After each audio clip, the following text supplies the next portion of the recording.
Good morning team, Justin here. Hope you're having a really good day today. This video we have 6 mistakes that people make when using credit cards and reward points. And these are 6 mistakes that I don't want you to make. First though, mandatory intro. I'm Justin and my channel is about getting the most out of life using credit cards and reward points. Please hit the thumbs up button if that sounds good for you and subscribe to the channel if you haven't, alright?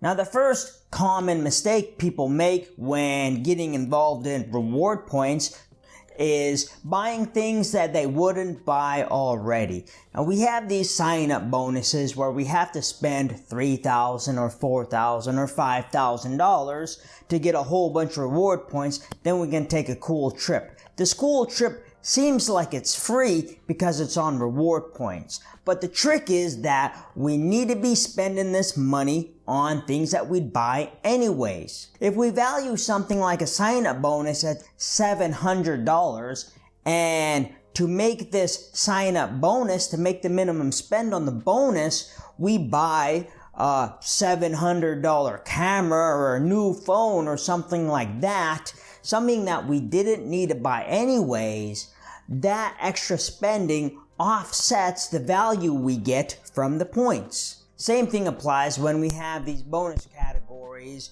at some place like Amazon. If we go spend more money at Amazon to get that 5% back, we'd probably be better off not buying the thing from Amazon if we weren't gonna buy it already.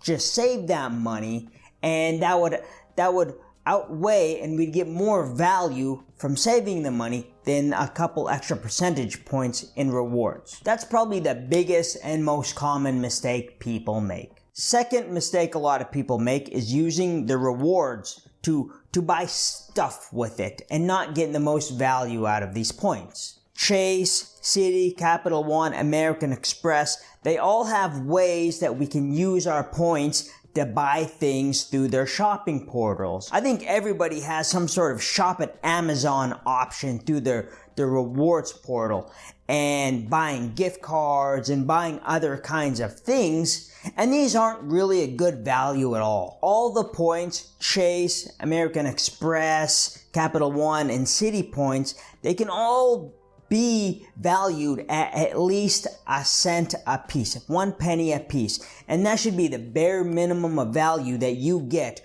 from your reward points. American Express has an option where you can buy things from Amazon, redeem your points at 0.7 cents. And then it's Citi, they have an option where you can buy with Amazon at 0.8 cents. And these aren't good deals at all. Amex has an option that you can do a statement credit, almost a cashback version of 0.6 cents per point. And then Citi and Capital One, they have a statement credit option of 0.5 cents. If you want that cashback option, that statement credit, all these companies, American Express, Capital One, and Citi and Chase, they'll have really good cashback cards that offer this benefit. And you'd be better off using those cards for the cashback benefit if that's what you really want, instead of using the valuable transferable currencies as a statement credit. Chase has all these options too, like gift cards and Apple products that you can pay with your ultimate reward points. But you rarely get that 1 cent per point. A lot of times you can get 0.8 cents or something like that. Easiest way to get a statement credit is you could just do a straight statement credit with Chase for 1 cent. If you have the Chase Sapphire Preferred, you can redeem your points for travel through the Chase portal to get a solid 1.25 cents per point. And if you have the Chase Sapphire Reserve, you can get 1.5 cents redeeming through travel. Citi makes it a little easier for you to get 1 cent per point.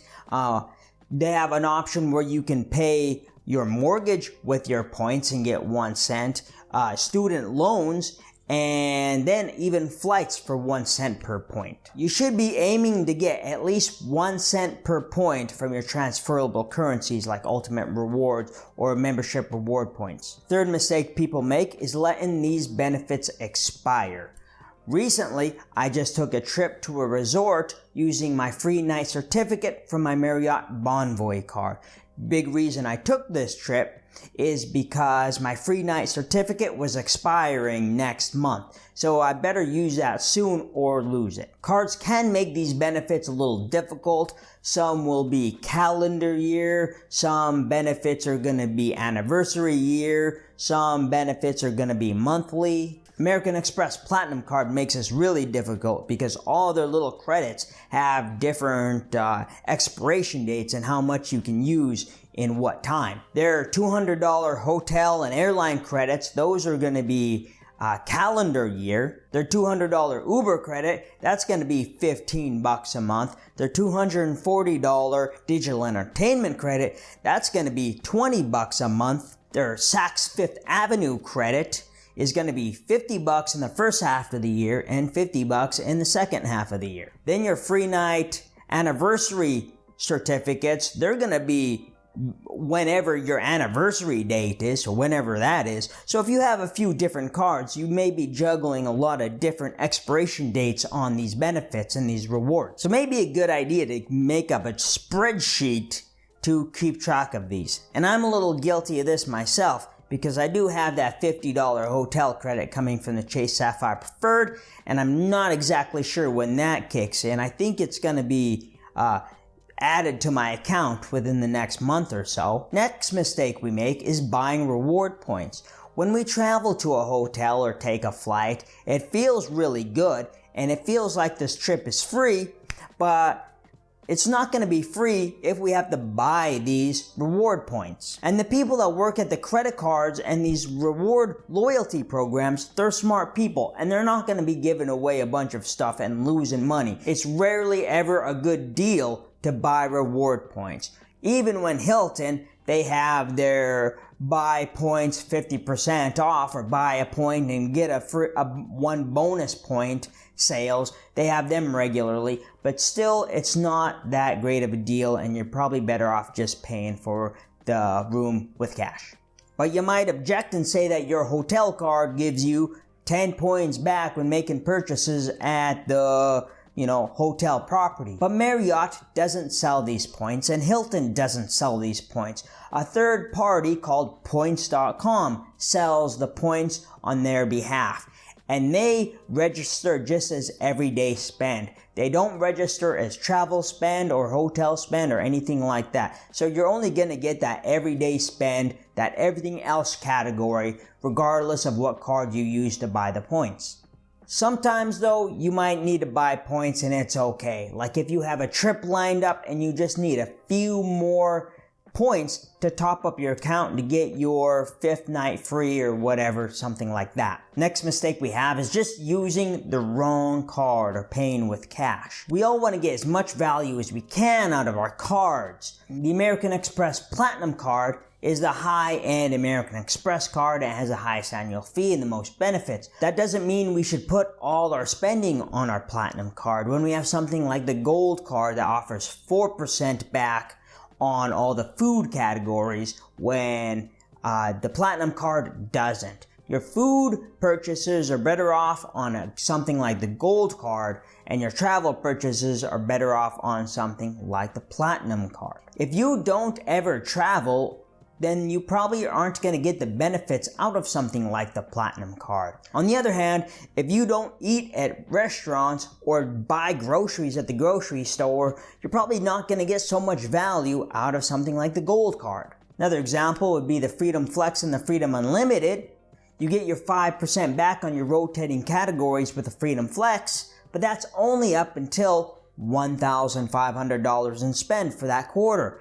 After that, you're better off switching to the Unlimited card to get that 1.5% back, because your Freedom Flex is just going to drop down to 1% after you've maxed out that spend on your Freedom Flex on that rotating category. Maybe something like a basic cash back card would be better for you given your specific circumstances. Something like the City Double Cash, where you get 2% back on everything. That might be a better card for you if you don't really want the benefits of travel or go through the hassle of using different cards in different categories. The next mistake people have is having too many points. Points are not an asset. We can't build them up and then when we retire, travel the world all we want one day.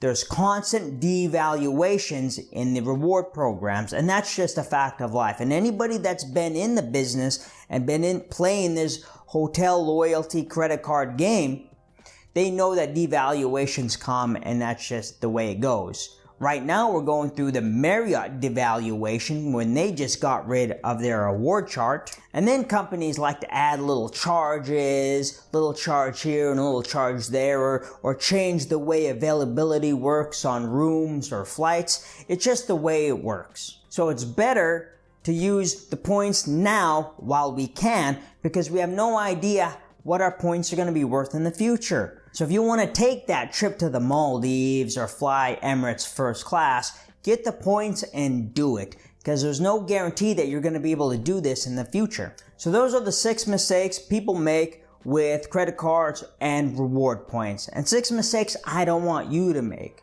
People also make a 7th mistake of not liking this video and subscribe to my channel as well. So you should do that and not make that mistake too. I'm putting out videos twice a week about getting the most out of life with credit cards and reward points. If that sounds good to you, really appreciate thumbs up, and then you subscribe to the channel. Go ahead and leave a comment down below if you've made any of these mistakes. Then I want you to go have a good day, alright? Justin out.